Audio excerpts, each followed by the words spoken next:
Wah, ini yang 6 kilo itu ya.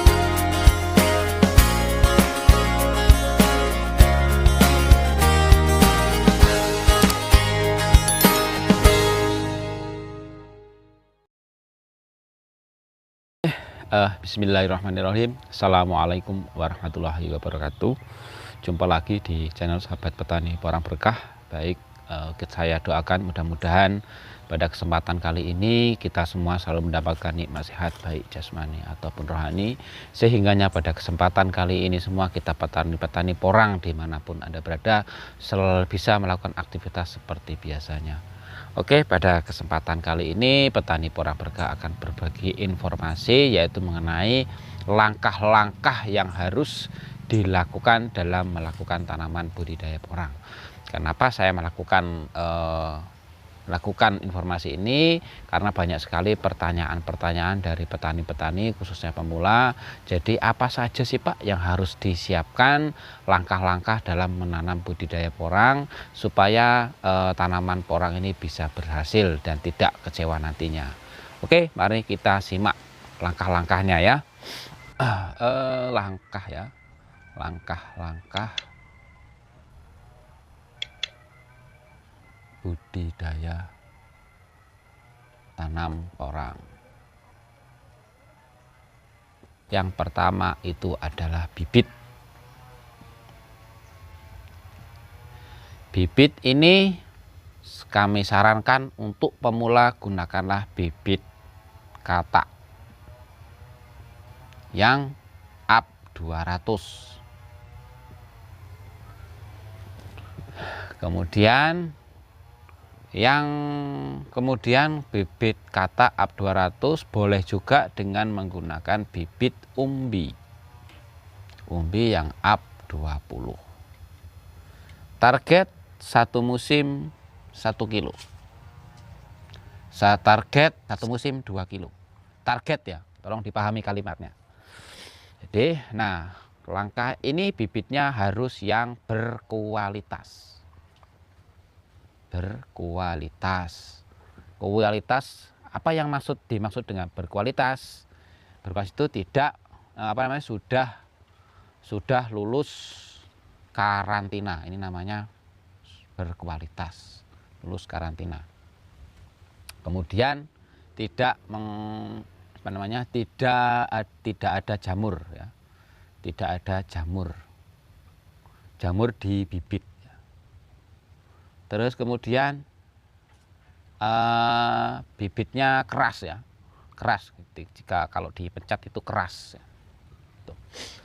Dan yang kedua, setelah bibit sudah kita siapkan, kemudian kita siapkan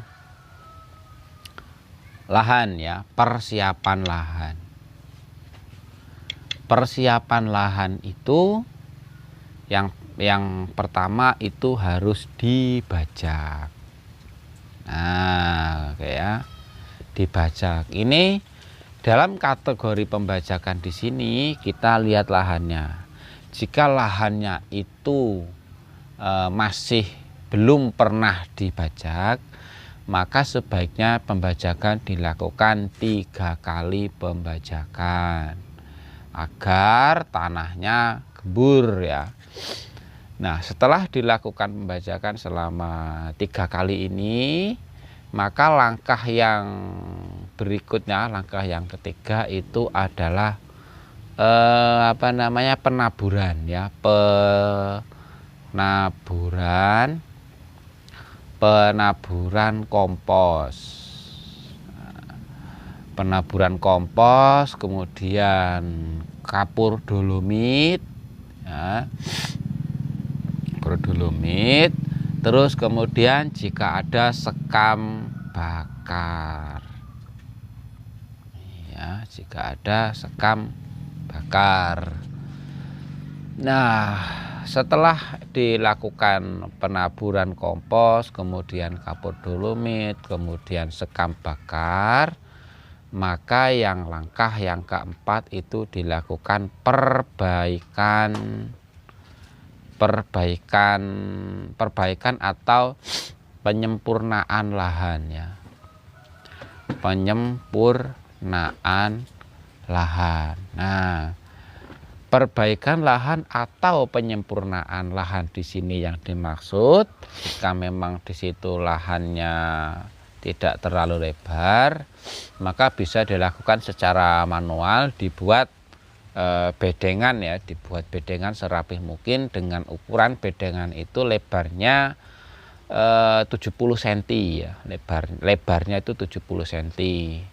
Nanti diisi tiga baris tanaman. Yang kelima itu pembuatan ini ya, pembuatan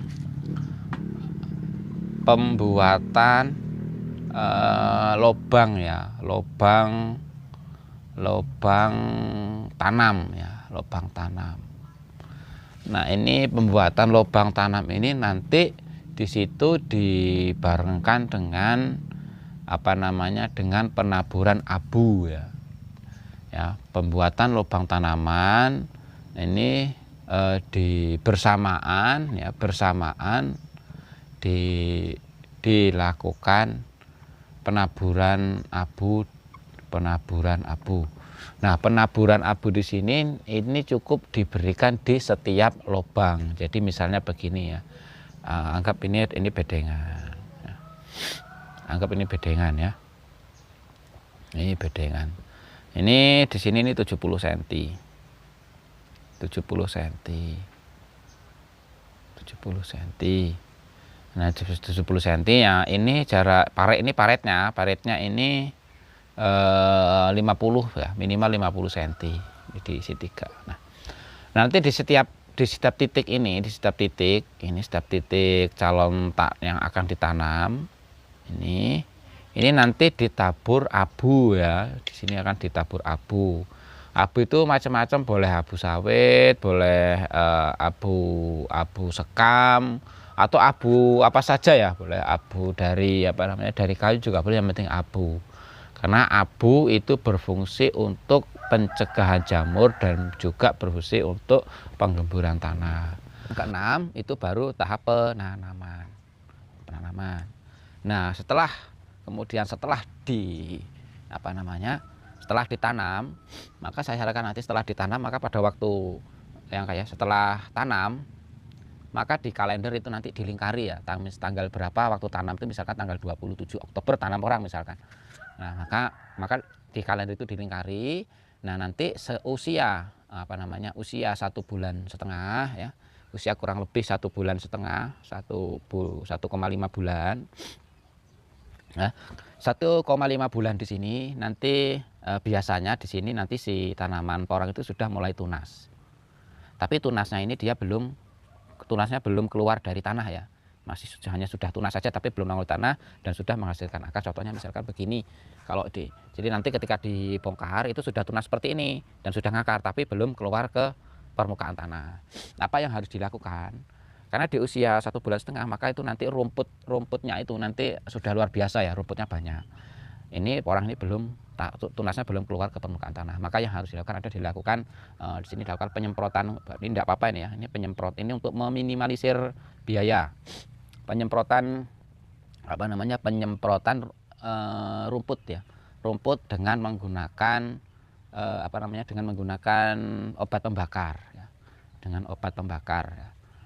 Mereknya bisa apa saja ya, bisa Zenus atau bisa pakai Paratop, dicampur dengan obat pembeku. Nah, nanti rumputnya itu mati. Nah, nanti rumput itu tidak tumbuh kembali, tetapi tanaman porang masih bisa tumbuh kembali.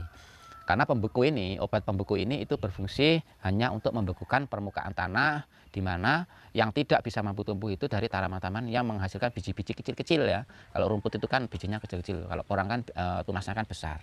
Oke, nah kemudian setelah itu umur 2 bulan. Nah, umur 2 bulan itu dilakukan pemupukan lanjutan. Ya. Pemupukan lanjutan ini tetap kompos yang kita pupukkan karena porang harus organik ya. Menggunakan kompos. Nah, terus kemudian di usia mulai 3 bulan, itu nanti kita berikan obat, namanya obat penyemprotan yang rutin, itu obat gandasil ya. Obat gandasil buah ganda hasil buah dan atau ganda hasil batang. Nah, itu supaya buah kataknya lebat. Nah, terus kemudian tidak kalah penting juga dilakukan penyemprotan rutin ya. Penyemprotan rutin di saat pada musim hujan. Di saat pada musim hujan minimal dalam penyemprotan rutin ya, penyemprotan